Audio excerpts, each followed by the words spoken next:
जम्मू कश्मीर का संविधान नहीं रहा, 35A नहीं रहा, 370 खत्म हो गई।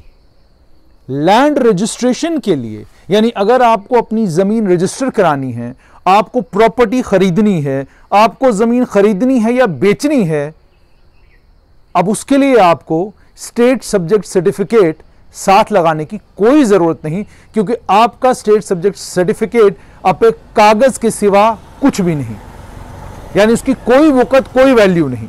वो स्टेट सब्जेक्ट आपको सिर्फ एक डोमिसाइल दिला सकता है, और उस डोमिसाइल को भी ठीक तरीके से समझिए कि डोमिसाइल आपको नौकरी के लिए और स्कूल कॉलेज में एडमिशन, यूनिवर्सिटी में एडमिशन के लिए आपको डोमिसाइल की जरूरत है।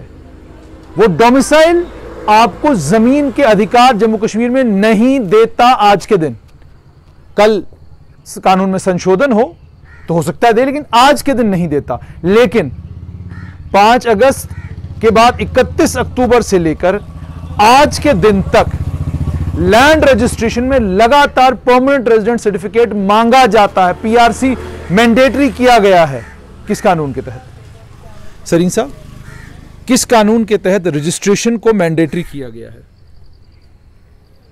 मैं चाहे ये करूं, मैं चाहे वो करूं, मेरी मर्जी, ऐसी सरकार के होते हुए मैंडेटरी किया गया है। ये सरकार जब से आई हुई है, किसी एक कानून को ले लीजिए जुनेद साहब, कोई क्लैरिटी नहीं है। अगर इन्होंने स्टेट सब्जेक्ट, आपने बहुत अच्छा क्वेश्चन किया कि अगर इन्होंने स्टेट सब्जेक्ट, जिसको कि हम परमानेंट रेजिडेंट सर्टिफिकेट कहते हैं, उसका कानून ख़त्म कर दिया, 370 को तोड़ दिया, 35A को हटा दिया,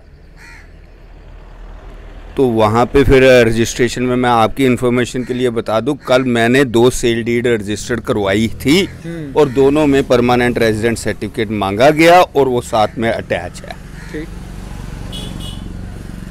इससे साफ नालायकी पता चलती है इस सरकार की।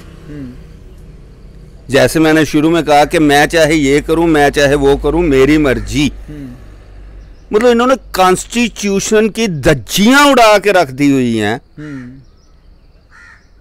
या तो अपने आप में इनको सर्टेनिटी नहीं है, यकीन नहीं आ रहा कि हमने 370 को हटा दिया है, 35A को डिमोलिश कर दिया है।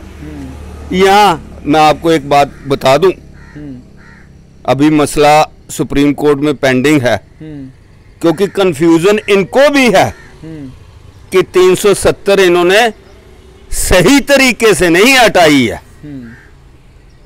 ये खुद अपने आप में डरे हुए भी हैं। आधे कानून इन्होंने यूटी वाले लगा दिए हैं, आधे कानून यूटी वाले नहीं हैं। लेकिन सरीन साहब, आपसे जानना चाहूंगा कि permanent resident certificate, state certificate 35A के तहत था। ज़मीन के जितने भी कानून थे उसमें भी साफ तौर पे कह दिया गया जहाँ जहाँ परमानेंट रेजिडेंट सर्टिफिकेट है वहाँ पर उसको डिलीट कर दिया जाए। Municipal corporation act, municipal committee act, तमाम कानूनों से परमानेंट रेजिडेंट सर्टिफिकेट जो है वो ख़त्म कर दी गई। अब मैं आपसे समझना चाहूँगा कि क्या आज भी रेवेन्यू डिपार्टमेंट स्टेट सब्जेक्ट आपसे इसलिए मांगता है ताकि ये साबित किया जा सके कि आप जम्मू कश्मीर के बाशिंदा हैं? अगर ये स्थिति है तो फिर 35A को एब्रोगेट करने का मतलब क्या था? इनडायरेक्टली वही बात आ गई। मैं वही कह रहा हूं कि इन गवर्नमेंट के माइंड में कोई क्लैरिटी ही नहीं है। तो आप नहीं पूछते जब आप रजिस्ट्री कराने के लिए जाते हैं कि जी आप पीआरसी क्यों मांग रहे हो, कानून तो रहा नहीं? बहुत अच्छा क्वेश्चन किया है। मैंने इस तरीके से नहीं कहा था। मैं जानीपुर स्थित इनके रजिस्ट्रेशन ऑफिस में, आप पर्टिकुलर ऑफिसर का नाम जो है डिनोट करना अच्छा नहीं लगता है, अगर ज़रूरत पड़ेगी तो मैं कह भी सकता हूँ। उनके पास जाके मैंने ऐसे पूछा था कि सर, जिनके साथ पास डोमिसाइल बना हुआ है उनके फेवर में आप सेल डीड रजिस्टर्ड करेंगे? और मेरे को बहुत ही अच्छा जवाब मिला, जिसको सुनकर आप भी हैरान रह जाएंगे। उन ऑफिसर महोदयान ने कहा कि हमारे पास ऐसी कोई क्लियर इंटीमेशन या इंफॉर्मेशन या नोटिफिकेशन नहीं आया है।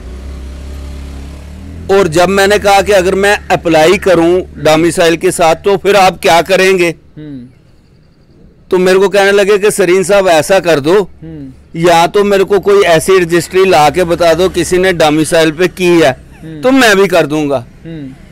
मतलब सब रजिस्ट्रार का ऑफिस जिनके पास इन्होंने सारी जिम्मेवारी छोड़ी है लैंड की, रजिस्ट्रेशन की, जिसको इतनी इतनी बड़ी जिम्मेवारियां दी गई हैं, उनको खुद ही नहीं मालूम है और किसी की बात तो करना बेकार है। सरीन साहब, आपसे ये जानना चाहूंगा कि ये जो स्थिति बनी है, इस स्थिति में भारत का कोई भी नागरिक अगर आज के दिन जम्मू कश्मीर में ज़मीन खरीदने आता है, क्या आप उसको मना कर सकते हैं?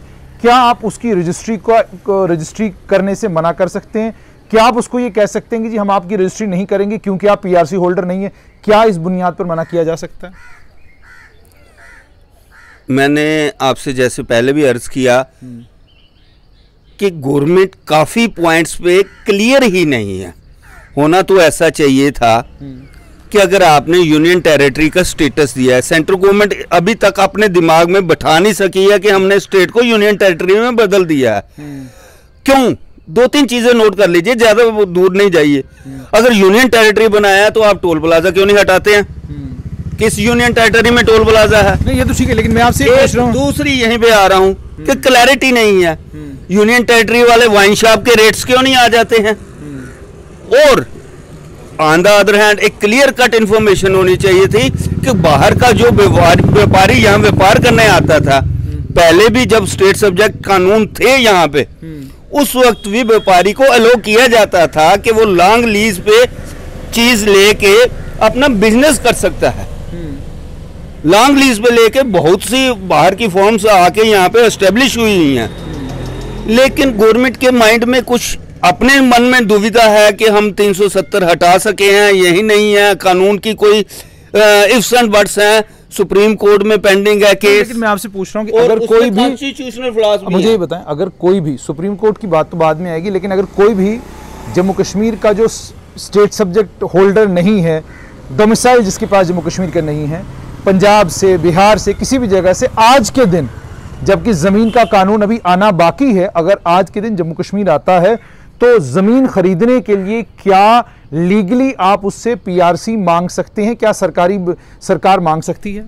होना तो चाहिए था कि उससे लीगली ये मांगा नहीं जाता।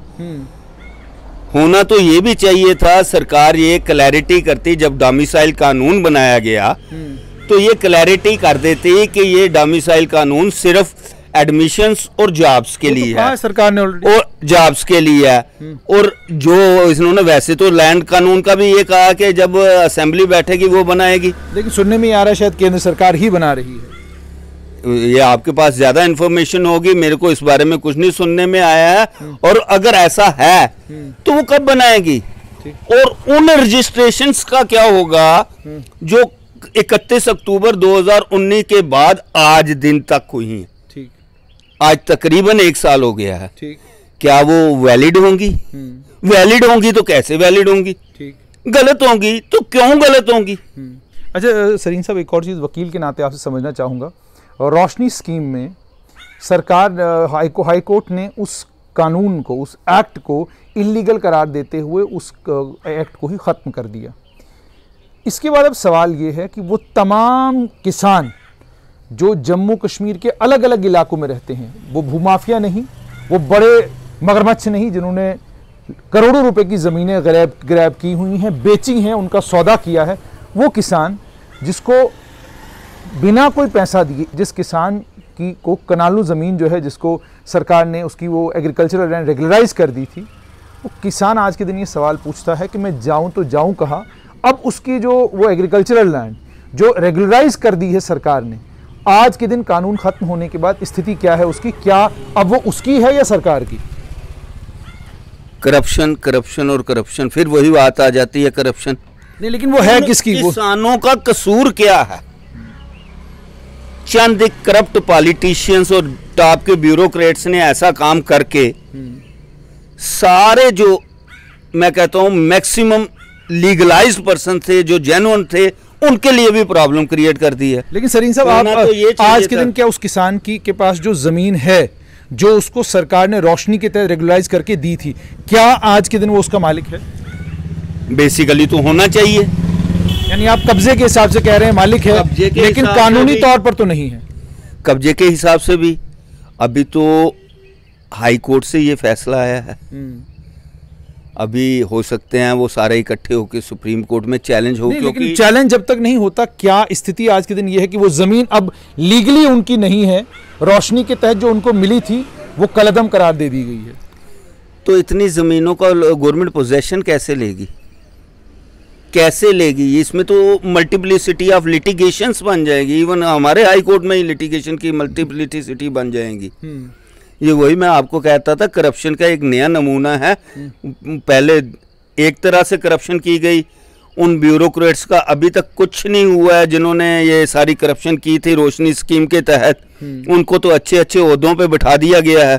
और अब ये नई एक करप्शन की नई एक तरीका निकाला गया है कि शरीफ और ईमानदार इंसानों को तंग किया जाएगा। लेकिन क्या आप ये कहेंगे कि किसानों के पास जो आज के दिन जमीन है उस पर सिर्फ अब उनका कब्जा है, मालिकाना हुकूक जो रोशनी के तहत उनको मिले थे वो इस समय उनसे छीन लिए गए हैं, वो वापस ले लिए गए हैं? क्या ये पोजीशन है रूल की या नहीं? मेरे ख्याल में तो नहीं होनी चाहिए। क्या गवर्नमेंट ने अगर उनसे 1 रुपया भी वसूला, हाईकोर्ट ने तो कह दिया वापस किया गया है। नहीं, लेकिन हाईकोर्ट ने तो, गवर्नमेंट ने 1 रुपया वसूला है, 1000 वसूला है, कानूनी तौर पर सारा पैसा वापस करना पड़ेगा। वो तो नेचुरल है। आपने ओनरशिप राइट्स दी थी, उसके बदले में आपने चाहे 1 रुपया लिया 1 कनाल का, लेकिन लिया तो है। बिल्कुल। क्या आपने वापस किया है? मिसाल के तौर पे आप एक बाजार में जाते हैं, 10 रुपए का एक पेन खरीदते हैं या 10 रुपए की कोई चीज खरीदते हैं, गवर्नमेंट उस चीज को बैन लगा देती है उसी वक्त, या तो वो चीज वापस लेके पैसे वापस करेगा, नहीं तो वो चीज तो लीगल रहेगी आपके पास। ठीक है, बिल्कुल।